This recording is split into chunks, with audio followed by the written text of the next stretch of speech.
আসসালামু আলাইকুম। SSC 26 SSC 28-এর যে সমস্ত শিক্ষার্থীরা তোমরা যারা এখনো ক্লাস শুরু করতে পারো নাই, তোমাদের বাড়ি দূরে হওয়াতে তোমরা এখনো চট্টগ্রাম শহরে পৌঁছাতে পারো নাই। তো তোমাদের কথা ভেবে তোমরা যাতে পিছিয়ে না পড়ো সেজন্য আমি অফলাইনে যে ক্লাসগুলো নিচ্ছি সেই একই ক্লাসগুলো আমি তোমাদের জন্য অনলাইনে দিয়ে দিচ্ছি। তো আমি এটা লেকচার 1 হিসেবে কন্ডাক্ট করতেছি। আমাদের রসায়ন প্রথম পত্রের যে দ্বিতীয় অধ্যায় আছে সেখানকার কোয়ান্টাম সংখ্যা নামে একটা টপিক আছে, সেটা আমি আজকে শেষ করব। এটা শেষ করার পরে আমি তোমাদের একটা এক্সামের ব্যবস্থা করবো অনলাইনে, যাতে তোমরা ক্লাসটা দেখে তোমরা যাতে পিছায় না থাকো আর কি। সো আমি শুরু করি। তো আমি আসলে এটা শুরু করার আগে একটা কোয়ান্টাম সংখ্যা নিয়ে একটু তোমাকে বলি, এটা রিয়েল লাইফের সাথে জিনিসটা একটু রিলেট করার ট্রাই করো।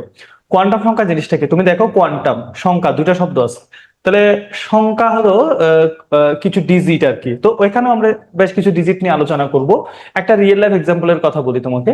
আহ তোমরা ধরো এই যে চট্টগ্রামে যে আমি পড়াই চকবাজারে, মতি টাওয়ারে আমি পড়াই। তো এখন ধরো তুমি আমার ক্লাসরুমে আসতে চাচ্ছ, তাহলে তুমি জানো যে আমি চট্টগ্রামে পড়াই, একটা তথ্য জানছো। তুমি যদি চট্টগ্রামে এসে সারা দিন আমাকে খুঁজো, তুমি খুঁজে পাবে না। তারপর তুমি যদি আমি জানো চট্টগ্রামের চকবাজারে আমি পড়াই, তো তুমি চকবাজারে এসে সারাদিন আমাকে খুঁজলে খুঁজে পাবা না। তারপরে কোন বিল্ডিং এ পড়াই এইটা জানলে তারপর খুঁজে পাবা।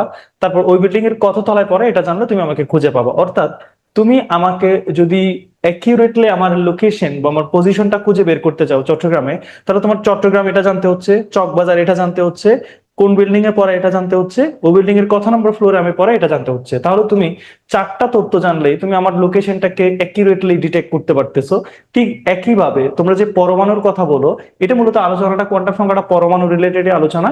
তো আমরা এই যে পরমাণুর কথা বলি, খেয়াল করে দেখো একটা পরমাণুতে এটা একটা নিউক্লিয়াস, এখানে প্রথম কক্ষপথ, দ্বিতীয় কক্ষপথ, তৃতীয় কক্ষপথ। ধরো আমরা সোডিয়ামের কথাই তোমাকে বললাম। সোডিয়ামের 11 নম্বর ইলেকট্রন, 3 নম্বর ইলেকট্রন, 6 নম্বর ইলেকট্রন। তো তুমি চিন্তা করলা যে আমি যদি তোমাকে বলি ভাই তুমি একটু বলো সোডিয়ামের 6 নম্বর ইলেকট্রনটা কোথায় আছে, তুমি আমাকে খুঁজে বের করে দাও।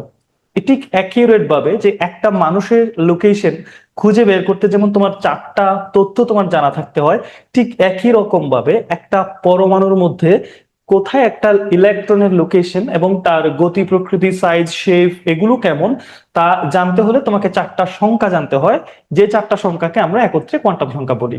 তাহলে আমরা কোয়ান্টাম সংখ্যা কি ব্যাপারটা বুঝে গেছি। মেইন কনসেপ্ট হলো একটা পরমাণুর মধ্যে ঠিক কোথায় একটা ইলেকট্রন আছে তাকে যদি আমরা একুরেটলি খুঁজে বের করতে চাই, তা আমার চারটা সংখ্যা জানা থাকতে হয়, ওই চারটা সংখ্যাকেই কোয়ান্টাম সংখ্যা বলা হয়। এই চারটা সংখ্যাদের এক এক রকম তাৎপর্য আছে, আমি সেই তাৎপর্যগুলোই তোমাদের এখন দেখাবো। দেখো আমি একটা এখানে জিনিস লিখে দিয়েছি, সেটা হলো পরমাণুর,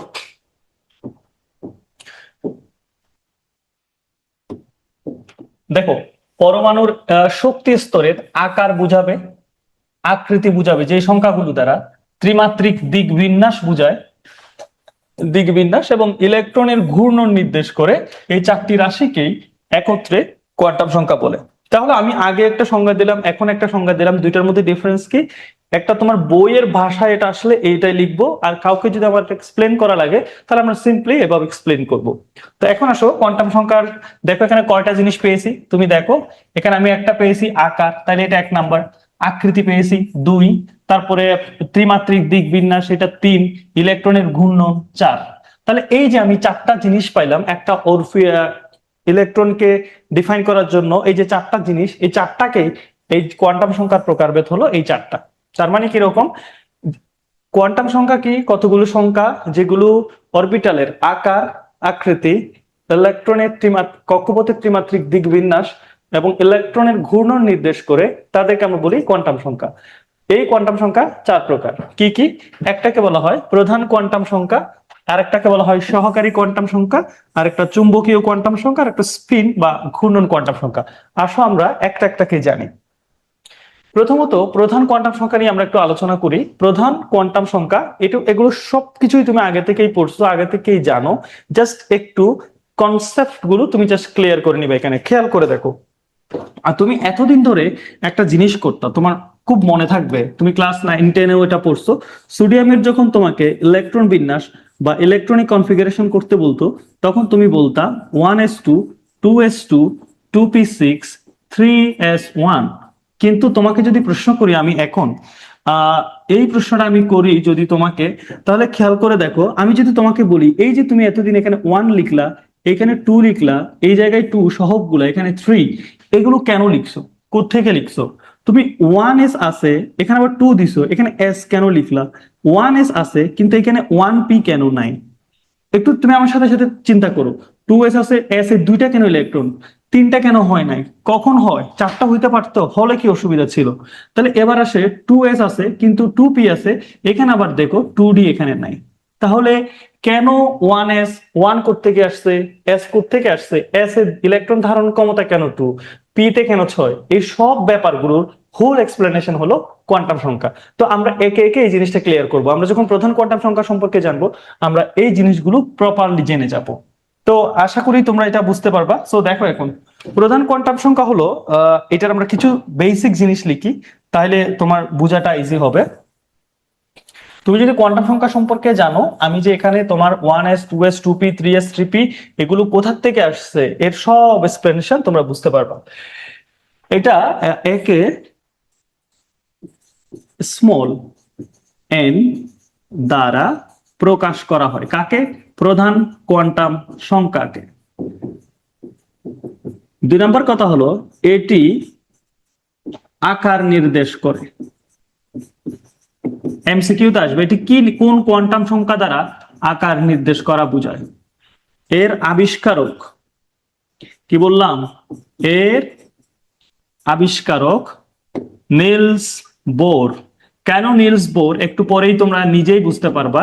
তারপরে একে এন এর মান কি কি হতে পারে? 1 হতে পারে, 2 হতে পারে, 3 হতে পারে, 4 হতে পারে, এভাবে এভাবে। যদি 1 হয় এটাকে তোমরা বলো কে, 2 হলে এটা এল, 3 হলে এটা এম, 4 হলে এটা এন। এটা একটা ঘটনা।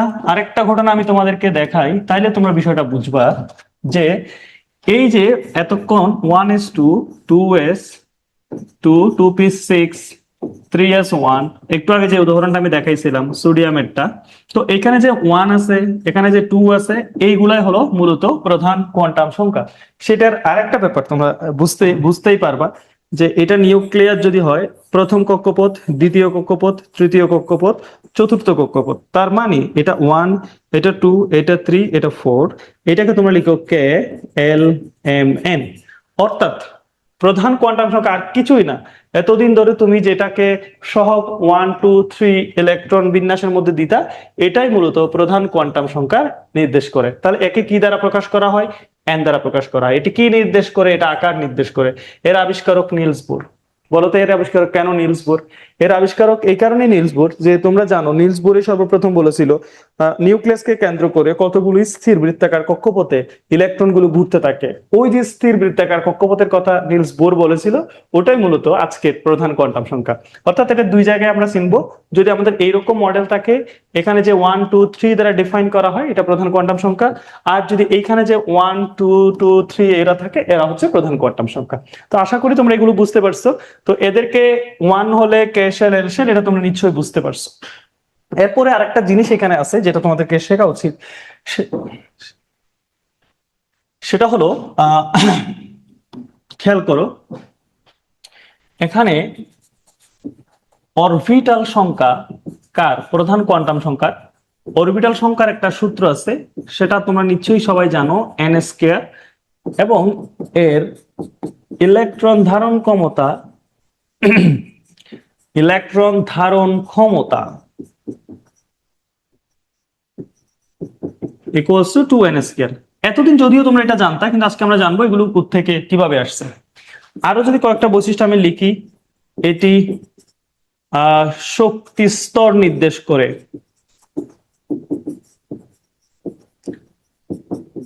আরো একটি কথা আমরা বলতে পারি, যত এন এর মান বৃদ্ধি পায়, এন এর মান মানে প্রধান কোয়ান্টাম সংখ্যা, তত কি হয় বলতো?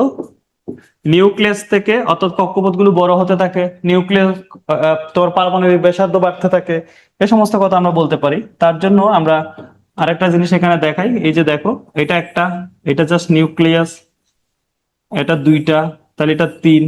তাহলে দেখো এগুলো সবগুলো কিন্তু এই যে 1 2 1 2 3 4, তাহলে এগুলো সব শক্তি স্তর বুঝাচ্ছে। আর আমরা বুকে বলি, এটাকে বলি প্রধান শক্তি স্তর, দ্বিতীয় শক্তি স্তর, তৃতীয় শক্তি স্তর, চতুর্থ শক্তি স্তর।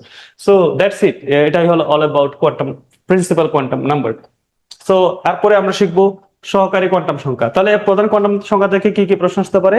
একটা প্রশ্ন আসতে পারে প্রধান কোয়ান্টাম সংখ্যাকে কি দ্বারা প্রকাশ করা হয়? এন দ্বারা। এটা অরবিটালের কি বোঝায়? এটা হচ্ছে কক্ষপথের আকার বোঝায়। আর এটার আবিষ্কারককে নিলস বোর। এই সমস্ত জিনিসগুলো আসবে, ছোট ছোট জিনিস। সেকেন্ডলি দেখো সহকারী কোয়ান্টাম সংখ্যা। আমি বলি যে তোমাদের সবচেয়ে চমৎকার জিনিস হলো সহকারী কোয়ান্টাম সংখ্যাটা। এটা একটু দেখো। এই সহকারী কোয়ান্টাম সংখ্যার অনেকগুলো অপর নাম আছে। আগে প্রথমত এটা শিখে ফেলি। এই সহকারী কোয়ান্টাম সংখ্যার যে অপর নামগুলো আছে তার মধ্যে প্রথমত হলো এটার প্রথম যেটা নাম, এটার নাম হচ্ছে এজিমুতাল কোয়ান্টাম সংখ্যা। এজিমুতাল। তাহলে পরীক্ষা যদি আসে সহকারী কোয়ান্টাম সংখ্যার অপর নাম কি? এজিমুতাল কোয়ান্টাম সংখ্যা। এই যে এজিমুতাল কোয়ান্টাম সংখ্যা আছে, তোমাদের একটু আমরা এক্সট্রা কথা বলি। এজিমুতাল কথাটি হচ্ছে এরাবিক ওয়ার্ড আজমত থেকে। এই আজমত শব্দের অর্থ হচ্ছে বাঁকা। আমরা যখন সহকারী কোয়ান্টাম সংখ্যা নিয়ে জানবো সেখানে অনেক বাঁকা টারা জিনিসের কথা শিখবো একটু পরে। ওই ওরিয়েন্টেশন, ওই সেন্ট্রালাইজেশন থেকেই কিন্তু এখানে এজিমুতাল বা আজমত থেকে যেটি আসছে সেটির কথাটা কিন্তু এখানে আসছে। সেকেন্ড, এটার অন্য আরেকটি নাম আছে, এটার নাম হলো সামারফিল্ড কোয়ান্টাম সংখ্যা। সামারফিল্ড তোমরা উনি একজন বিজ্ঞানী। সামারফিল্ড কোয়ান্টাম সংখ্যা কি বললাম? সামারফিল্ড কোয়ান্টাম সংখ্যা সব এমসিকিউ এখানে। এটার অন্য আরেকটি নাম আছে অরবিটাল কোয়ান্টাম সংখ্যা। অরবিটাল কোয়ান্টাম সংখ্যা, অরবিটাল কোয়ান্টাম সংখ্যা। আগে এগুলো একটু লিখে ফেলো। আগে এই জিনিসগুলো একটু লিখে ফেলো যে অরবিটাল কোয়ান্টাম সংখ্যা। তাহলে আমরা কি পেলাম? সহকারী কোয়ান্টাম সংখ্যার অনেকগুলো অপর নাম পেলাম। তার মধ্যে তিনটা পাওয়া গেল। কি কি কি কি বলো? এজিমুথাল কোয়ান্টাম সংখ্যা, সামারফিল্ড কোয়ান্টাম সংখ্যা। তাহলে এখান থেকে আরো একটা জিনিস জেনে গেলাম, সহকারী কোয়ান্টাম সংখ্যার আবিষ্কারককে নিশ্চয়ই সামারফিল্ড। তাহলে এর মধ্যে আমরা জেনে গেলাম সহকারী কোয়ান্টাম সংখ্যার অপর এটা হলো সামারফিল্ড এর আবিষ্কারক। তো এখন আসো আরেকটা জিনিস আমরা একটু শিখে ফেলি, সেটা হলো এর সম্পর্কে যত ঘটনা আছে তার সব। তাহলে বলো কি হবে এখন? এটি একে স্মল এল দ্বারা প্রকাশ করা হয়। প্রধান কোয়ান্টাম সংখ্যাকে কি দ্বারা প্রকাশ করতো? স্মল এন দ্বারা। তাহলে দেখো এটি কি বুঝায়? একটু আগে বললাম এটি আকৃতি বুঝায়। আকৃতি বুঝায়। কি বুঝায়? আকৃতি বুঝায়। এরপরে আসো, এটা কি বুঝায়? এর আবিষ্কারক কে বললাম? এর আবিষ্কারক সামারফিল্ড। এর আবিষ্কারক কে বলতো? সামারফিল্ড। এর আবিষ্কারক ওর আজকে আমার এটাতে কি হলো? সামারফিল্ড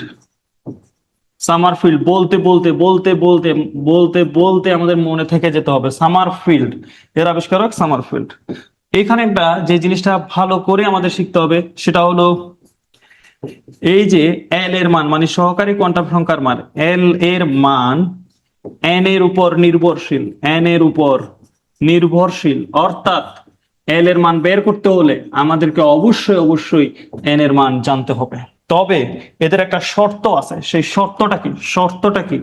শর্তটা হলো এল এর মান হবে জিরো থেকে শুরু হয়ে, হ্যাঁ, জিরো থেকে শুরু হয়ে কি পর্যন্ত হবে? এটা তোমাদের ক্লাস 10 এর বইতে ছিল, n-1 পর্যন্ত।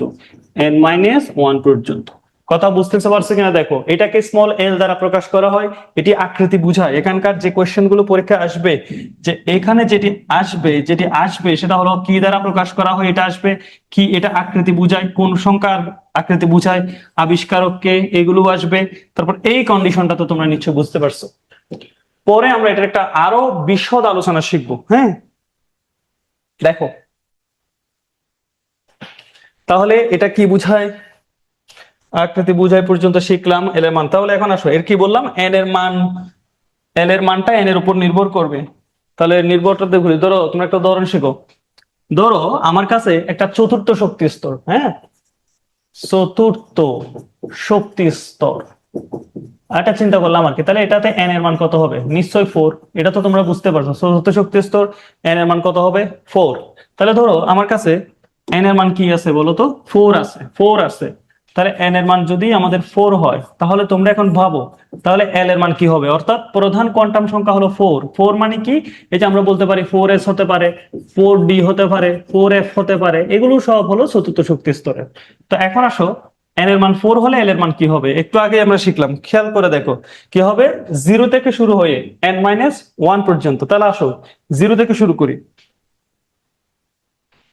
0 থেকে শুরু করো, তাহলে কি হবে 0 1 2 3 4, তাই না? তাই না? অনেকে 4 হবে মনে করতেছে, 4 হবে না। কেন হবে না? কারণ এটা বলছে 0 থেকে শুরু হয়ে n-1 পর্যন্ত, অর্থাৎ n 4 থেকে এক কম হবে, তাহলে 3 পর্যন্ত হবে, তাহলে 4টা আমাদের এখানে কাটা যাবে। তাহলে এটা, তো এরপরে আমাদের এটা যদি হয়, এখানে 0 যেটা আছে এইটা একটা শব্দ বোঝায় শার্প, আর 1 যদি হয় এটাকে বোঝায় প্রিন্সিপাল, আর 2 যদি হয় এটাকে বোঝায় ডিফিউজ, আর 3 যদি হয় এটাকে বোঝায় ফান্ডামেন্টাল। এই যে এতদিন ধরে তোমরা আহ যে 1s 2s 2p 3s 3p শিখে আসলাম, এই যে এখানে শার্প এজ একটা s আছে, প্রিন্সিপাল এজ এ p আছে, 2 তে ডিফিউজ এ d আছে, f এ ফান্ডামেন্টাল আছে, এখান থেকেই মূলত s p d f আসছে। কথা কি বুঝতে পারছো এখন? তাহলে এখান থেকে আমরা একটা চমৎকার জিনিস শিখতে পারি, সেটা হলো আমরা একটা বক্স করে ফেলি, তাইলে ভালো হয়, তাহলে ভালো হয়, তাহলে ভালো হয়, তাহলে ভালো হয়। দেখো দেখো কি হবে। আচ্ছা, এটা একটু কাটা যাচ্ছে, মাঝখানে দিন। হ্যাঁ, আবার আসো। তাহলে আমরা যদি এল এর মান হয় 0 হতে পারে, 1 হতে পারে, 2 হতে পারে, 3 হতে পারে, তাহলে যদি 0 হয়, যদি কি হয় বলতো, যদি 0 হয়, 1 হয়, 2 হয়, এরকম যদি হয়, তাহলে কি হবে দেখো। 0 যদি হয় এটা আসলে কি বুঝাবে, এস অরবিটাল বুঝাবে, 1 হলে পি, 2 হলে ডি, 3 হলে এফ। তাহলে এই জিনিসগুলাই তোমাকে মনে রাখতে হবে, এটা তোমাকে অনেক হেল্প করবে একটু পরে যে কিভাবে এই জিনিসগুলো কাজে লাগে। তো আসো এটার আরো একটা চমৎকার জিনিস আমরা দেখি এইটার কারণে। এই যে আমরা তোমাদের ক্লাস 10 এর বইতে এরকম একটা ঘটনা একটা মনে আছে, 1s 2s 2p, তারপরে 3s 3p 3d, এরকম থাকতো, কিছু জানি কাটাকাটি দিত, কিন্তু আমরা জানতাম না এগুলো কোত্থেকে এসছে। এখন আমরা এগুলো জেনে যাবো এরা কিভাবে কিভাবে এসছে। বুঝতে পারছো? দেখো এখন তোমরা জাস্ট একটু চিন্তা করো তো ভাই, আহ এন এর মান যদি আমি সামহাও 1 বসাই, বুঝো, তাহলে এল এর মান আমি কত পাবো? চিন্তা করো, পজ করে দিয়ে চিন্তা করো, কত পাবো বলো? এল এর মান পাবো আমি জাস্ট 0। কেন? কারণ এটা 0 থেকে শুরু হয়ে n-1 পর্যন্ত, তাহলে এটা জাস্ট জিরোটাই থাকতেছে। 1 থেকে 1 চলে গেলে তো এটা 0 হয়। তাহলে এই 0 মানে কি বোঝায় আসলে? এস অরবিটাল বুঝায়। তো সেজন্য আমরা এই এসটা পাচ্ছি কার জন্য? এই 1 এর জন্য না, অর্থাৎ এন এর মান 1 হলে আমরা শুধু একটা এস পাই, সেজন্য আমরা 1s লিখি। আর একটা ঘটনা খেয়াল করো, আমি জানি তুমি কিছুটা বুঝতে পারো না, সেটা হলো দেখো, এন এর মান যদি আমি 2 বসাই, তাহলে এল এর মান আমি কি পাবো বলো? n-1 পর্যন্ত, 0 থেকে শুরু হবে, 0 থেকে শুরু করলাম, 0 1 2, 2 কি এখানের জন্য হবে? হবে না। কেন বলো তো? কারণ 2 হলে তো n আর l সমান হয়ে যাবে, তাই না? তো এই জন্য এটা 2 হবে না। তাহলে আমি এখানে কি পাচ্ছি? s পাচ্ছি, আর কি পাচ্ছি? p। তাহলে এই s আর p আমি কার জন্য পেয়েছি? 2 এর জন্য পেয়েছি। তাহলে 2s আর 2p, এই জন্য আমরা এখানে কি লিখি বলতো? 2s আর 2sp। এবার তুমি মনে মনে চিন্তা করতে থাকো, জি স্যার, এইখানে যে ঘটনাটা ঘটছে, 1p নাই কেন, এখানে আবার 2d-ও নাই কেন? এই চিন্তাটা, এখান থেকে একটা প্রশ্ন তোমাদের আসবে, 2d অরবিটাল সম্ভব নয় কেন, ব্যাখ্যা করো। 1s আছে কিন্তু 1p নাই কেন, 2d নাই কেন, 3d আছে কেন নাই? জাস্ট এখান থেকে একটু ইমাজিন করো, আমি এরকম একটা প্রশ্ন দিব, তোমাদের পরীক্ষায় এটা আসবে।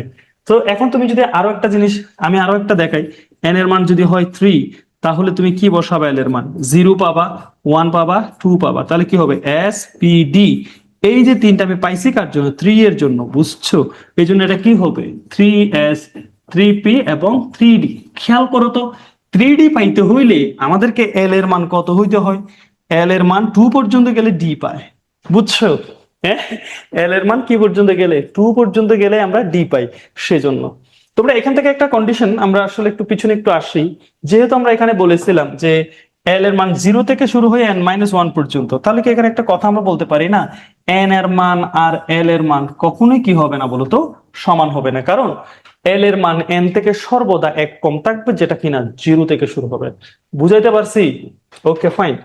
এখন আসো আমরা পরের টপিকে চলে যাই। তাহলে এতদিনে পরে আমরা এটা বুঝলাম যে 1s কেন হয়, 1s আছে কিন্তু 1p কেন নাই? কারণ 1p পাইতে হইলে আমাদের কি করতে হবে, n এর মান যদি 1 হয় l এর মান কি হতে পারে 0। n এর মান 1 এর জন্য l এর মান কি হওয়া সম্ভব নয়, 1 হওয়া সম্ভব নয় বলে 1p এর অস্তিত্ব নেই। বুঝতে পেরেছো? আমি যদি এটা নিয়ে আরো বিস্তারিত আলোচনা করব, তো জাস্ট এতটুকু তোমরা বুঝতে পারছো কিনা দেখো, এতটুকু বুঝতে পারছো কিনা দেখো। ওকে, যদি এটা দেখো, এরপরে আমি একটু চলে যাই, আর একটা স্লাইড নেই। এই যে আমি এটা তোমাদেরকে এখন দেখালাম যে এই কালারটা ঠিক হচ্ছে না, Wait, দেখো, ধরো আমার কাছে আছে n ইকুয়াল টু 4, আগের ঘটনাটাই খেয়াল করো। তাহলে l ইকুয়াল টু কি কি হবে, 0 1 2 3। তাহলে এটাকে আমরা বলি s, এটাকে আমরা বলি p, এটাকে বলি d, আর এটা হলো f। এই s অরবিটালের কিছু আকার আকৃতি আছে সেটা নিয়ে একটু দেখি। এই s অরবিটালের যে আকার, এটা হলো গোলকের ন্যায়, এটা s। আবার পি এর যেটা আছে এটা হলো ডাম্বেল আকার, এটা আমরা এক্স এক্সিস ওয়াই এক্সিস আঁকি, জেড এক্সিস আঁকি। তাহলে এটা হলো কেমন, এরকম। আবার এটা পি। আবার ডি এরটা হলো ডাবল ডাম্বেল, এটা X axis Y axis Z axis. তাহলে এদিকে একটা হবে ডাম্বেল, আর আমি চাইলে এদিকেও একটা দিতে পারি। তাহলে এটা হলো কি গোলকের ন্যায়, পরীক্ষায় আসবে এস অরবিটালের আকৃতি কেমন, গোলকের ন্যায়। পি অরবিটালের আকৃতি কেমন, ডাম্বেল আকার, ডাম্বেল আকার। ওকে, আর ডি অরবিটাল কি, double double dumbbell, double dumbbell আকার। ওকে, এগুলো লিখতে দরকার নাই, ডাবল ডাম্বেল। তাহলে এফ অরবিটালটা কি বলতো, এফ অরবিটালটা হলো জটিল, এটা আঁকা যায় না। আমরা যখন অফলাইন ক্লাসে এগুলো আরো চমৎকার ভাবে শিখবো, কেন এগুলো এরকম হয়েছে, কেন। তুমি জাস্ট, আমি ফার্স্টলি এগুলো তোমাদেরকে পড়াচ্ছি, জাস্ট তুমি একটা বার্ডস আই ভিউ নাও, যাতে তোমার কোনো কিছুই নতুন মনে না হয়। আমরা এগুলো সবগুলো ব্যাখ্যা করবো, কেন এটা এরকম, কেন এটা এরকম হয়েছে, কেন এটা ডাম্বেল আকার। তার প্রত্যেকটা ব্যাখ্যায় আমরা তোমাদেরকে ক্লাসরুমে দেবো। তুমি জাস্ট এখন তোমার জাস্ট একটা বার্ডস আই ভিউ দিয়ে রাখো যে কেন এটা, মানে এস অরবিটালের আকারটা গোলকের নেয়, এটা পিটা ডাম্বেল, এটা ডাবল ডাম্বেল, আর এফটা জটিল, আঁকা যায় না। তুমি নিজে নিজে একটা রিসার্চ করতে পারো, তুমি যদি খুব কিউরিয়াস মাইন্ডেড হও যে কেন কেন কেন এফ অরবিটাল আঁকা যায় না, এটা কেন কমপ্লেক্স, আঁকা যায় না বলা যায় না, মানে এটা কেন কমপ্লেক্স, কেন কমপ্লেক্স, এত জটিল কেন, তাহলে তুমি অনেকগুলো প্রশ্নের উত্তর পেয়ে যাবে।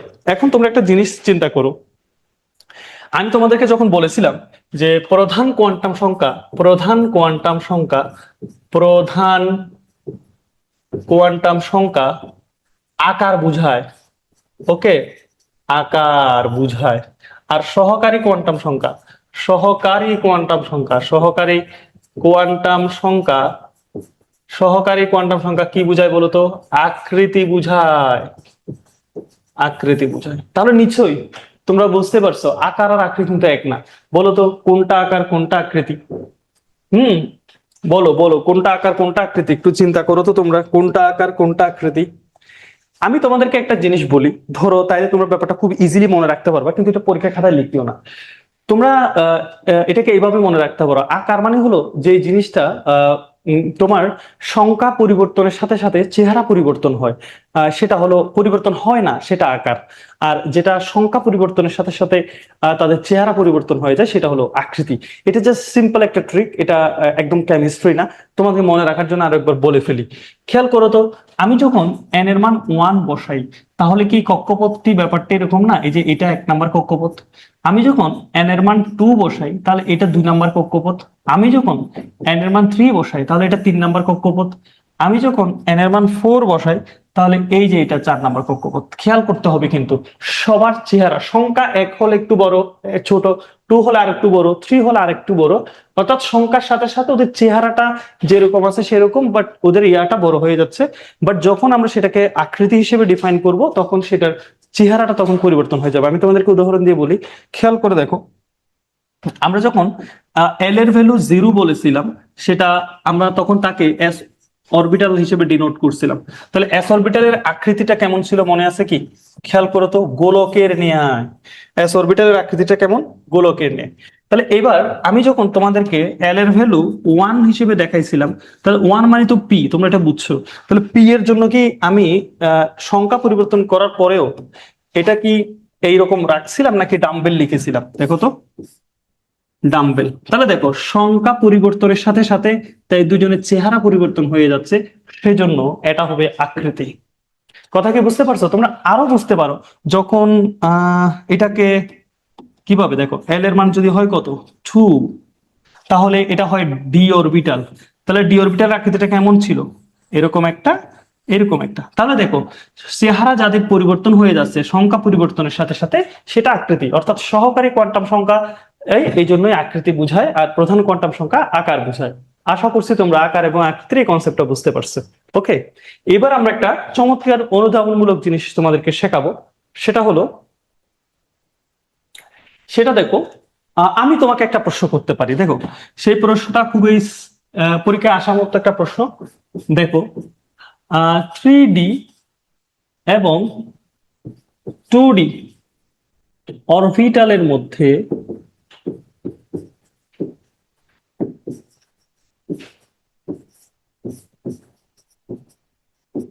কোনটি সম্ভব?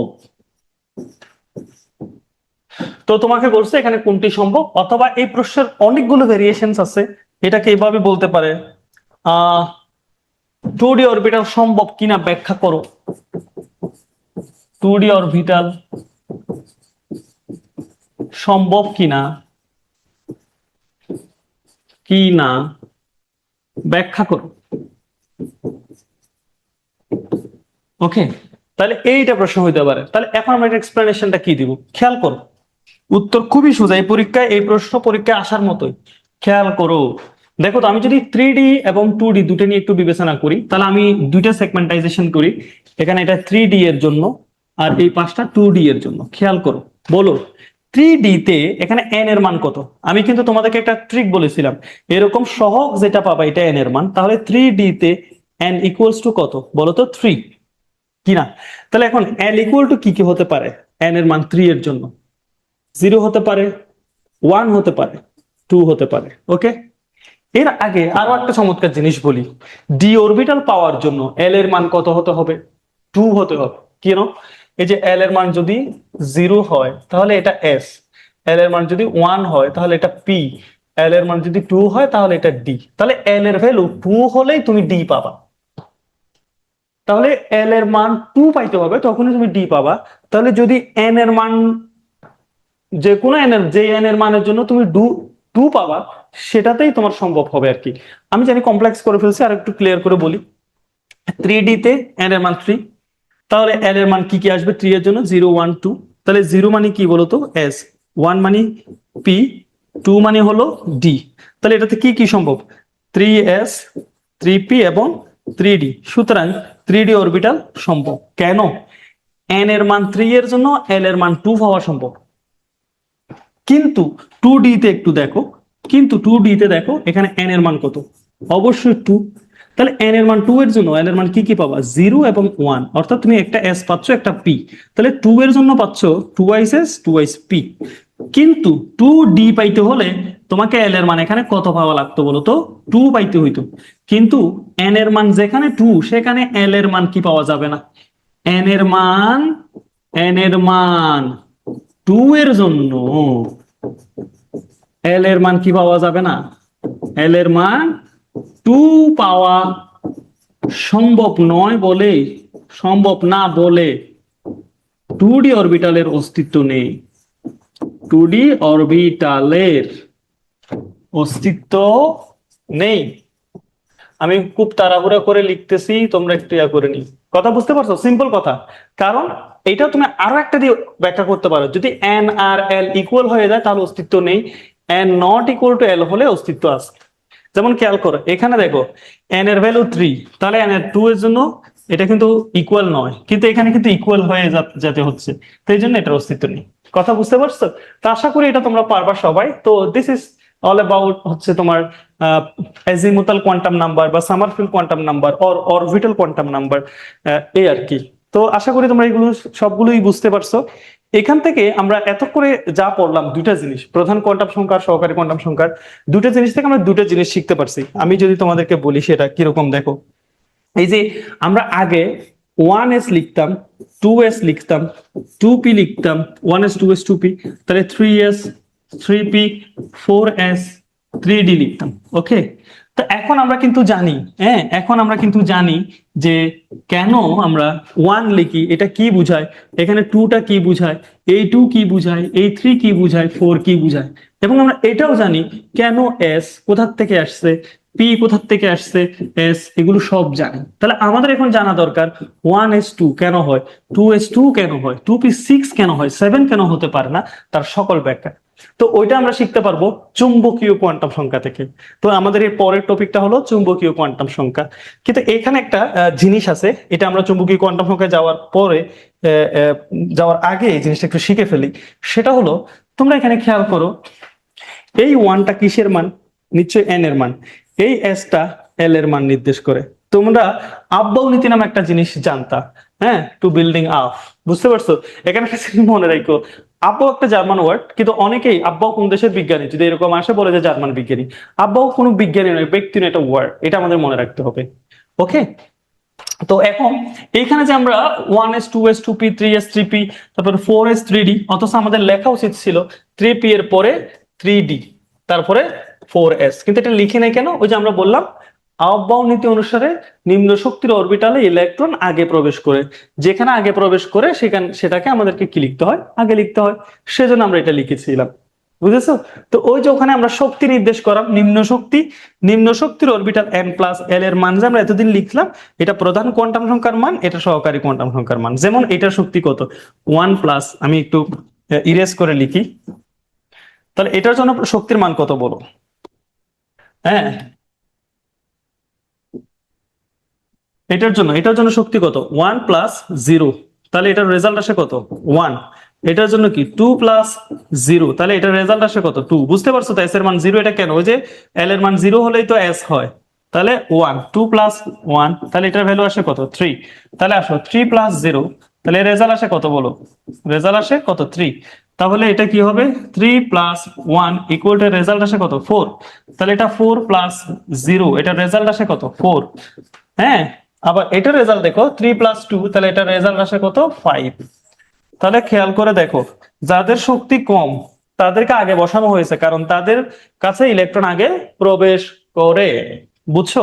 তোমার মাথায় একটা কনফিউশন আছে, তাহলে ভাই এখানে তো দুইটা জায়গার মধ্যে তো 4 4 3 3 এরকম সমান হয়ে গেলে যার এন এর মান ছোট সেটিতে ইলেকট্রন আগে প্রবেশ করবে। বুঝতে পারছো? তাহলে এখন আমি যদি ডিটাকে আগে প্রবেশ করাই ফেলতাম, তাহলে উচ্চ শক্তির অরবিটাল আগে আগে চলে আসতো। কথা বুঝা গেছে কেন এটা হয়? এটাও আমরা এখান থেকে বুঝতে পারি। ওকে, আই হোপ এটা তোমরা বুঝতে পারছো। ওকে, তো এটাই ছিল যে আমাদের হচ্ছে সহকারী কোয়ান্টাম সংখ্যা নিয়ে যত ধরনের আলোচনা, সেটা এখন আমরা চুম্বকীয় কোয়ান্টাম সংখ্যা নিয়ে জানবো। চুম্বকীয় কোয়ান্টাম সংখ্যাটা তো ম্যাগনেট থেকে আসছে, সেজন্য একে কি দ্বারা প্রকাশ করা হবে তোমরা নিজেরাই বলো, ম্যাগনেটিক কোয়ান্টাম নাম্বার, তাহলে এম। তাহলে একে কি দ্বারা প্রকাশ করা হয় বলো তো? একে একে প্রকাশ করা হয় স্মল এম দ্বারা। তাহলে একে কি দ্বারা প্রকাশ করা হয়, একে স্মল এম দ্বারা প্রকাশ করা হয়, দ্বারা প্রকাশ করা হয়। 2 নম্বর কথা হলো, এটি কি বুঝায়? এটি ত্রিমাত্রিক দিক বিন্যাস বুঝায়। আমরা একে দেখাবো, ত্রিমাত্রিক দিক বিন্যাস বুঝায়। এর আবিষ্কারক কে বলতো? এটা একটু মনে রাখতে হবে, বিজ্ঞানী জিমেন, জিমেন প্রভাব, স্টার্ক প্রভাব, এটা মনে থাকতে হবে। জিমেন এর আবিষ্কারক। এগুলো সব এমসিকিউ, আমি তোমাদেরকে শীট দিয়ে দেবো, যে শীটে এই এমসিকিউ গুলো প্র্যাকটিস করলে তোমার কোয়ান্টাম সংখ্যার কোনো প্রবলেম আর থাকবে না। তো এইটা আসো, এবার একটু এখানে একটা জিনিস শিখতে হবে। আমরা খেয়াল করে দেখো, একটা সিকোয়েন্স এখানে মেনটেন করা হচ্ছে। হ্যাঁ, সে মেনটেনটা কি বলতো বলতো বলতো? হ্যাঁ, এই যে এম এর মান, এম এর মান এল এর উপর নির্ভরশীল, উপর নির্ভরশীল। হ্যাঁ, সেই নির্ভরতাটা কি, শর্ত আছে একটা, শর্তটা কি? সেই শর্ত হলো এম এর মান হবে যে মাইনাস এল থেকে শুরু করে প্লাস এল পর্যন্ত, বুঝছো? তাইলে ব্যাপারটা কি, এটাতে আবার আমাদের সংখ্যা রেখা বুঝতে হবে। যারা সংখ্যা রেখা বুঝে না তারা আবার প্রবলেমে পড়ে যাবে। কিরকম, এখানে কি আছে, 0, তাহলে এখানে আসো -1, -2, -3, -4, এখানে কি হবে, +1, +2, +3, এদিকে একটা আনো +4। এটা তো সংখ্যা রেখা, তোমরা সবাই জানো। ধরো একটা এম এর মান আছে আমাদের, কি হবে, একটা এম এর মান আমাদের আছে, মনে করো একটা এম এর মান আমাদের আছে হলো 2। তাহলে সরি, এম এর মান হবে না, এটা কথাটা ভুল বলেছি, এল এর মান। আমাদের ধরো একটা এল এর মান আছে 2, তাহলে এটার জন্য এম এর মান হবে যে কি, এই 2 এর মাইনাস থেকে প্লাস পর্যন্ত। তাহলে 2 এর মাইনাস থেকে প্লাস পর্যন্তটা কি, -2 থেকে শুরু করে এখানে কে কে আছে, -2, -1, 0, +1, +2।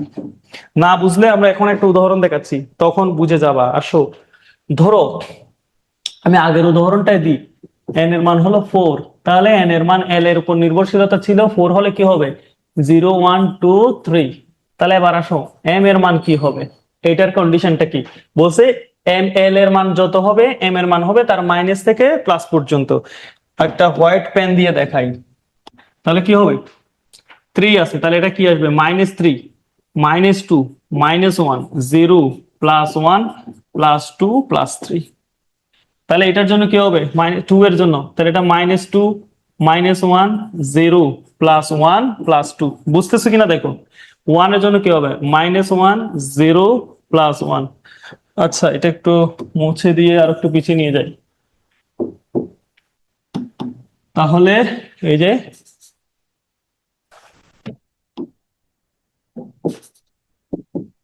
তাহলে এখন আবার কি হবে, তাহলে এই 0 এর জন্য তো প্লাস মাইনাস কিছু নাই, 0। তাহলে আমি যদি আবার এই যে মানগুলোকে যদি তোমাদেরকে বলি, এই যে এগুলোই হলো আমাদের এম এর মান, আর এম এর মান অরবিটাল সংখ্যা নির্দেশ করে।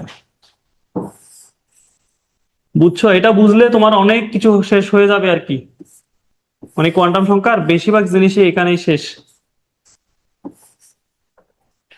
বুঝতে পারছো? তাহলে এইবার তোমরা আমাকে একটু বলো, ভাই এখানে যে আমরা এটা পাইলাম, এই যে এটা মনে আছে, 0 মানে এস, 1 মানে পি, 2 মানে ডি, 3 মানে এফ, কার জন্য, এল এর মানের জন্য। তো তখন আসলে এটা, এই যে এফ আছে, এটা এফ কে আবার কি হয়েছে, এফ থেকে এই অংশটা আসছে, আর এটা ডি থেকে আসছে, এটা পি থেকে আসছে, এটা এস থেকে আসছে। বুঝতে পারছো? এদের আবার কিন্তু নামকরণ আছে কিছু, বলি আমি তোমাকে। এটার নামকরণটা বলার আগে আর একটা জিনিস বলি, তোমরা খুব অবাক হবা আমি যদি বলি এফ অরবিটাল ইলেকট্রন সংখ্যা ধারণ ক্ষমতা 14, ডি তে থাকে 10। এটা কেন, তোমরা জাস্ট একটা জিনিস চিন্তা করো, এরকম একটা বক্সকে বলা হয় একটা অরবিটাল। এরকম একটা বক্সে ইলেকট্রন থাকে কিন্তু দুইটা, তোমরা খুব খেয়াল করলে বুঝবা। এরকম এই ঘটনাটা তোমরা দেখছো, এই ঘটনাটা তোমরা দেখছো, এই ঘটনাটাও তোমরা দেখছো, কিন্তু এই ধরনের কোনোদিন তুমি ঘটনা দেখো নাই এখানে তিনটা ইলেকট্রন আছে। তার মানে একটা বক্সে, বা যেটাকে আমরা বলি অরবিটাল, একটা অরবিটালে ইলেকট্রন থাকতে পারে হাইয়েস্ট কয়টা, দুইটা। মানে এরকম একটা বক্সে একটা এম এর ভ্যালুতে ইলেকট্রন থাকতে পারে দুইটা। তাহলে তুমি চিন্তা করো, আমরা এখন যদি বলি, হুম, আমরা যদি বলি ভাই, এটা একটু মুছে দিই, আমরা যদি তোমাকে বলি এখানে সরি, এই যে দেখো, এখানে কেন এফ অরবিটাল ইলেকট্রন, এখানে কয়টা পেলাম, একটা, দুইটা, তিনটা, চারটা, পাঁচটা, ছয়টা, সাতটা, না সাতটা বক্স, তাহলে সাতটা বক্স, একটা বক্স ইলেকট্রন থাকে দুইটা, এই জন্য এফ ইলেকট্রন তার ক্ষমতা 14। তাহলে এখানে দেখো পাঁচটা বক্স আছে, 1, 2, 3, 4, 5, তাহলে জন্য 5 × 2, এই জন্য এখানে ডি অরবিটাল ইলেকট্রন থাকে 10টা। কারণ আমরা এই রোটা পাইছি কার জন্য, দুই এর জন্য, 1 কি পি এর জন্য, তাহলে এই জন্য এখানে তিনটা বক্স, দুইটা করে ইলেকট্রন থাকে, এই জন্য পি তে 6টা, এখানে একটা বক্স, দুইটা করে ইলেকট্রন থাকে, সেই জন্য এখানে 2টা। আশা করি তোমরা বুঝতে পারছো। এবার তোমরা আরেকটা জিনিস বুঝতে পারবা, এই মানগুলো কোত্থেকে আসছে, এই যে -1, 0, +1, এটা তো 1 থেকে আসছে, 1 কি পি, পি থেকে আসছে। বুঝছো? এই যে এরকম এল এর মান যদি কি হয়, 1 হয়, তাহলে এটা পি বুঝায়, তাই না? এল এর মান 1 হলে পি বুঝায়, তাহলে এল এর মান 1 হলে এম এর মান কি কি হতে পারে, -1, 0, +1। এই যে তিনটাকে যদি আমি বক্স করি, এদেরকে এখানে ভুল আছে, তোমরা এটাকে নিয়ে আবার কনফিউশনে পড়ে যাবে। এই ঘরটাকে বলা হয় পিজেড, এটাকে বলা হয় পিএক্স, এটাকে বলা হয় পিওয়াই। বুঝছো? অর্থাৎ m এর ভ্যালু -1 এর জন্য pz, 0 এর জন্য px, +1 এর জন্য py। এটা হাজার নেক্সারের বইয়ের 25 নম্বর একটা এমসিকিউ আছে। এটা তুমি সলভ করলে ওই যে অনুশীলনীতে গুণগত রসায়নে সেখানে এই ব্যাপারটা তুমি বুঝতে পারবা কেন এটা সঠিক। এবং আরো আমরা যখন আস্তে আস্তে শিখবো এগুলো প্রত্যেকটা ব্যাপারে আমরা বুঝতে পারবো। তো এদের নাম কি তাহলে? এই যে এটা পি কে যেহেতু এটা কি হয়েছে, পি থেকে এটা আসছে, জন্য এদের নাম কি? এটা পিজেড, এটা পিএক্স, এটা হলো কি বলতো ভাই? পিওয়াই। তাহলে এইরকম ভাবে এদেরও নাম আছে। ডিএক্স ওয়াই, ডি কে বাংলা আমরা কি পাবো? D x y, d y z, d z x, d x square hyphen y square, d z square. তোমরা এখানে একটা আলোচনার জন্য মনে রাখো যে এখানে যারা আছে, আচ্ছা মনে হয় তোমরা একটু আমার তাড়াহুড়ো হয়ে গেছে, বুঝতে পারো নাই। এরা কারা? এরা আসছে মূলত এই পাঁচটা, হলো যে ওই যে এরা কোথাকার বলতো? এরা কোথাকার? এরা হলো যে ওই যে ডি, ডি এর যে ছিল, ডি এর, হ্যাঁ ডি, ডি যে ছিল, ডি ডি, ডি কে ভাঙসার পরে d x y, d y z, d z x, d x square, এখন এক্স কে ডি জেড স্কয়ার। এরা যে আছে এগুলো ডি আর কি। এই রোটা আমি এঁকেছি আর একবার, এটা বুঝছো? তো এদের মান কি হবে? এই যে আমি আমি একটা পিডিএফ তোমাকে একটু পরে দেখাবো। তাহলে এদের আবার এদের মধ্যে যে দুইটা আছে, এই যে এই দুইটা ডিএক্স স্কয়ার আর ডিএক্স স্কয়ার, এদেরকে বলা হয় নন এক্সাইল, সরি এরা হবে এক্সাইল, আর এরা হয়, বাকি তিনজন হয় নন এক্সাইল। এটা যখন আঁকবো আমরা তখন তুমি বুঝতে পারবা কেন এক্সাইল নন এক্সাইল বলা হয়। ওকে, এমনি জাস্ট জেনে রাখো, একটু পরে দেখাচ্ছি সেটা। আশা করি তোমরা এই ব্যাপারটা বুঝতে পারছো। এটা বুঝতে পারছো? না বুঝতে পারলে পজ করে আবার দেখো। এবার তোমাদেরকে বলতে পারে এই যে আমি একটু পিডিএফ এ যাই তাইলে বুঝতে।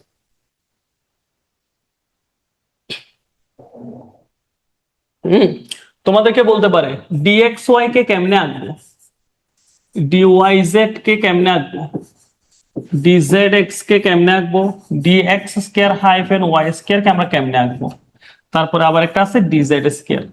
তো এদের আঁকার আগে তো অবশ্য পি এরটাও দেখাতে হবে। আমি আগে পি এরটা দেখাই। তোমাকে যদি বলে ভাই বুঝলাম যে পিটা হয় এরকম, ঠিক আছে, ডাম্বেল। তো আমাদের যদি বলে পি এক্স কে কেমনে আঁকবো, পি এক্স, পি ওয়াই কে কেমনে আঁকবো, পি জেড কে কেমনে আঁকবো, তো এটা আঁকার জন্য আসলে এক্স ওয়াই জেড গুলো কি বোঝায় জানো? মূলত এগুলো অক্ষ বোঝায়। তাহলে এটা যদি হয়, এ তিনটা অক্ষ নাও তোমরা, তিনটা অক্ষ নাও, তাইলে হয়ে যাবে। আমি একটু কালার ফ্যান রেড নিই। এটা এক্স অক্ষ, ওয়াই অক্ষ, জেড অক্ষ, Y Z X, Y Z X. তাহলে এখন আসো, এদেরকে আমি এই পেন দিয়ে আঁকি। তাহলে এটা পি এক্স তো, তাহলে পি এক্স, তাহলে পি মানে ডাম্বেল, এক্স অক্ষ বরাবর ডাম্বেল, তাহলে এদিকে এক্স অক্ষ, এটা পি এক্স। তাহলে পি ওয়াই তো ওয়াই অক্ষ বরাবর ডাম্বেল, তাহলে এটা ওয়াই, এটা ডাম্বেল। তাহলে এটা জেড, তাহলে পি জেড অক্ষ বরাবর ডাম্বেল। তো এটা হলো পি অরবিটালের যে বাকি তিনটা এদের ছবি। তো এদেরকে কেমনে আঁকবা, ডি এরটা কেমনে আঁকবা, এটা জাস্ট আমাদের একটা স্ট্র্যাটেজি বলা যায়। এই মেথডটা অ্যাপ্লাই করে আমরা এদেরকে আঁকতে পারি না, পরীক্ষায় আসে। ঢাকা ইউনিভার্সিটিতে একবার আসছিল রাইটিং এ। হ্যাঁ, তো এইটা কেমনে আঁকবো, এটা কেমনে আঁকবো আমি যদি তোমাকে একবার দেখাই, ডিএক্স ওয়াইটা আমি তোমাকে দেখাই, তুমি যেভাবে চিন্তা করবা।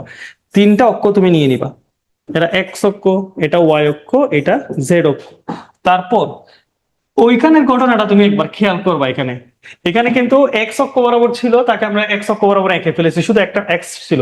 এটা কিন্তু শুধু এক্স না, এখানে আছে এক্স এন্ড ওয়াই। তাহলে এক্স এন্ড ওয়াই হলে তুমি চিন্তা করবা এটা এক্স এও যাবে না, অর্থাৎ এক্স অক্ষ বরাবর যাবে না, ওয়াই অক্ষ বরাবর যাবে না, এক্স আর ওয়াই এর দিয়ে যাবে। তার মানে এরকম না জেড এ যাবে, ব্যাপারটা এরকম না।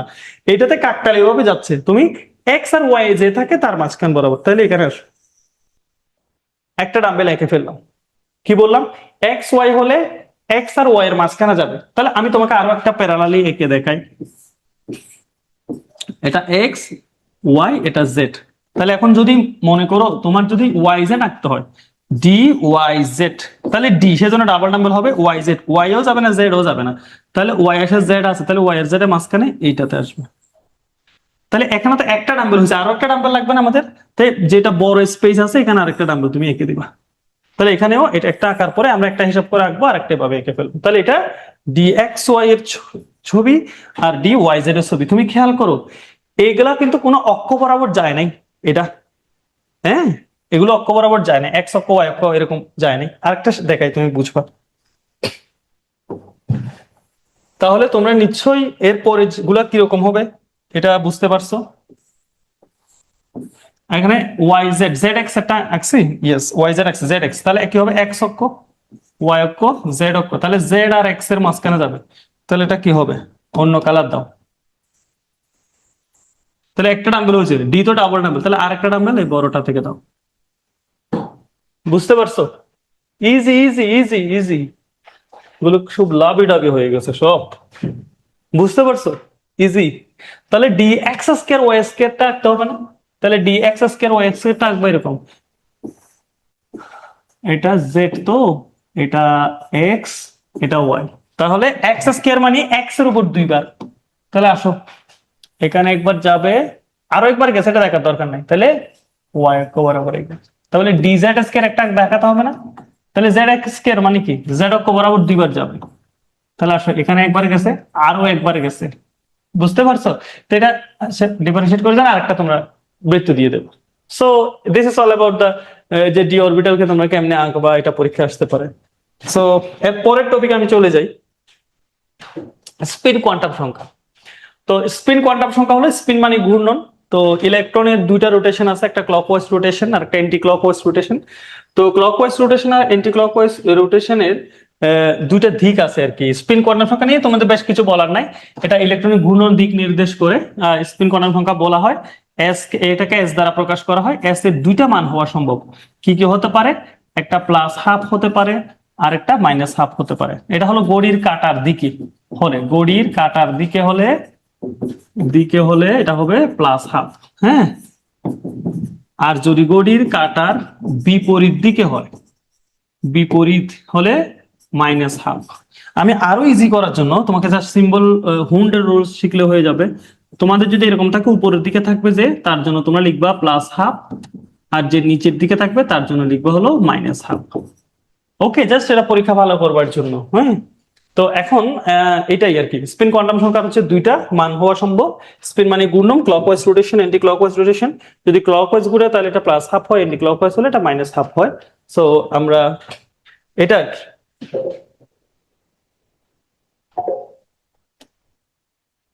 বুঝতে পারছো? তাহলে এখন বুঝতেই পারছো।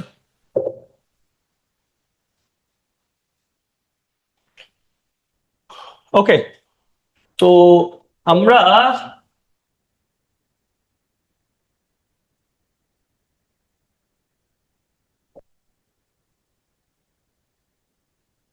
এখন আমি একটা তোমাদের প্রবলেম দিই, তাইলে তোমাদের জন্য বোঝাটা ইজি হবে। ধরো তোমাকে বললো যে একটা প্রবলেম এরকম,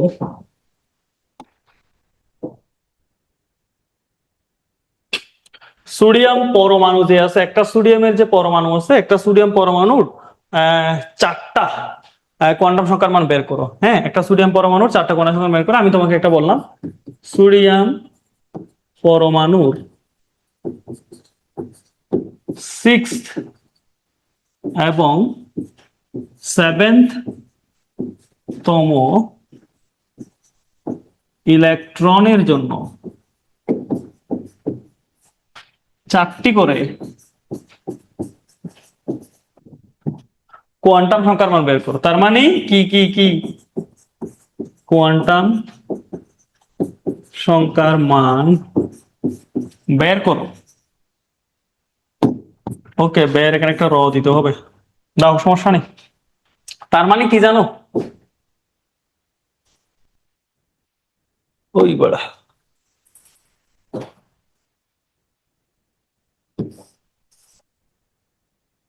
চারটি কোয়ান্টাম সংখ্যার মান বের করো। তার মানে আমরা যে শুরুতেই বলে আসছিলাম, সোডিয়ামের যে পরমাণু আছে, এই সোডিয়াম পরমাণুর 6 নাম্বার ইলেকট্রনটি কোথায় আছে তুমি খুঁজে বের করো, এবং 7 নাম্বার ইলেকট্রনটি আছে এটা আমাকে বলে দাও। চারটা করে বের করলে তো জেলা উপজেলা গ্রাম থানা বের করলে হয়ে যাবে।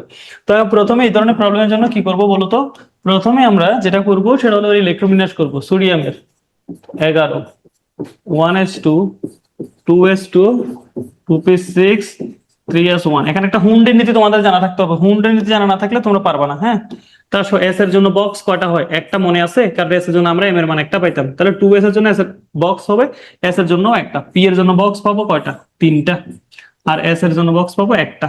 এবার আসো আহ এবার আসো আসো আসো ইলেকট্রন যখন এখানে প্রবেশ করে তখন এরা হুন্ডের নীতি, মানে হুন্ডের নীতি কি, ইলেকট্রন যখন প্রবেশ করে তখন তারা অযুগ্ম অবস্থায় প্রবেশ করে, যুগ্ম হতে চায় না। হ্যাঁ, আর যারা অযুগ্ম তাদের দিকে একদিকে তাকায়, খেয়াল করে বুঝে। তবে এস অরবিটালের জন্য হুন্ডের নীতি প্রযোজ্য না, এটা এমসিকিউ একটা। তাহলে শুধু দুটো ইলেকট্রন, একটা এদিকে একটা এদিকে, তাহলে তিনটা চারটা ইলেকট্রন চলে গেছে। আমার কয়টা, কাকে দরকার, 6 নাম্বারকে দরকার। তাহলে 5 নাম্বার ইলেকট্রন, 6 নাম্বার ইলেকট্রন যদি এখানে দিয়ে দাও, বুল বুল বুল বুল ডিম ডিম ডিম, অনেকে এটা দিয়ে দেবে, তাহলে কি করা যাবে, কারণ পি অরবিটালের জন্য হুন্ডের নীতি প্রযোজ্য, সেজন্য কি করতে হবে, আগে একটা একটা বসাই আসতে হবে, বুঝতে পারছো? একটা একটা বসায় আসার পরে তারপরে তারপরে আমরা এদিকে দিতে পারবো। তাহলে এটাই 6 নাম্বার ইলেকট্রন আমাদের। দেখো 1 2 3 4, তাহলে এখানে কেন একসাথে বসাই ফেলছে, কারণ এস এর জন্য হুন্ডের নীতি প্রযোজ্য না। তাহলে পি তে 5 নাম্বার ইলেকট্রন, 6 নাম্বার ইলেকট্রন, এর জন্য কি বের করতে হবে, এন এর মান, এর জন্য এল এর মান, এর জন্য এম এর মান, এর জন্য এস এর মান বের করতে হবে। ওকে, তাহলে এন এর মান কিভাবে আসবে, এর এর মান আসবে যে এন এর মান এখানে, এই যে খেয়াল করো, এই যে এখানেই তো 6 নাম্বারটা আছে, তাহলে এখানে সহগ কত, 2, তাহলে এন এর মান 2। তাহলে এখানে পি অরবিটাল আছে, এল এর মান কত হলে পি হয়, 1 হলে পি, এম এর মান 1 হলে এম এর মান কি কি হতে পারে, -1 0 +1 হয় না, তাহলে এখানে -1 হলে ইগর, 0 হলে ইগর, +1 হলে ইগর। তাহলে এই যে জিরোর ঘরে আছে, সেজন্য এখানে জাস্ট কোনটা প্রযোজ্য বলো তো, জিরোই প্রযোজ্য। আর এস এর মান উপরের দিকে আছে, সেজন্য এটা হবে +12 6 নাম্বার ইলেকট্রনের জন্য। তোমরা সবাই 7 নাম্বার ইলেকট্রনের জন্য, অর্থাৎ 7 নাম্বার ইলেকট্রনটা এখানে আছে, এইটার জন্য কোয়ান্টাম সংখ্যার মানগুলো বের করে কমেন্ট সেকশনে দাও, তাহলে আমি বুঝতে পারবো তুমি আমার ক্লাসটি করছো এবং তুমি বুঝছো। This is the all about quantum number. এটা পড়লে আর আমি কিছু এমসিকিউ প্র্যাকটিস দিব, তোমার সব হয়ে যাবে। আসসালামু আলাইকুম।